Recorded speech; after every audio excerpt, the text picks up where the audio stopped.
Ready হয়ে কয়েক পা হেঁটে তারপর যাচ্ছিলাম রাজবাড়ির দিকে। আর এই দূর থেকে পতাকাটা উঠতে দেখে একটু ভিডিও করে নিলাম, এত ভালো লাগছিল এটা দেখে। আর এই যে ভিতরের দৃশ্যটা মানে খুব সুন্দর, এন্ট্রিটা খুব সুন্দর। তারপর ভিতরে গিয়ে আবার টিকিট কাটতে হয়, একটা অফিস ঘর আছে, সেখানে টিকিট কেটে যে ঢুকে গেলাম আমরা।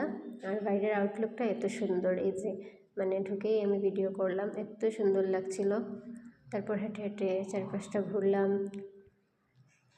তারপর এই যে এত সুন্দর জায়গাটা, ফুলে ঘেরা চারপাশটা, তারপর প্রাকৃতিক সৌন্দর্য আর শান্তি এখানেই। আমি এত সুন্দর জায়গাটাতে ঘুরলাম, কিন্তু কোথাও একটা মানে ফটোগ্রাফার দেখতে পেলাম না, তাহলে আমিও কয়েকটা ফটো উঠে নিতাম সুন্দর সুন্দরভাবে। আর রোদে মানে জায়গাটা পুরো ঝিলমিল ঝিলমিল করছে, খুব সুন্দর লাগছিল, রোদ গাছের উপরে পড়ছে।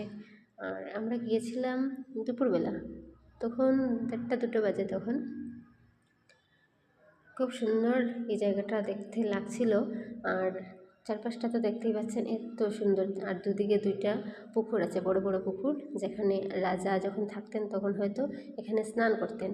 আর তারপর আমি ভিতর দিকে চলে গেলাম। আর ভিতরে মিউজিয়ামের দৃশ্যগুলো ভিডিও করা হয়নি, এখানে ক্যামেরা অ্যালাউড না।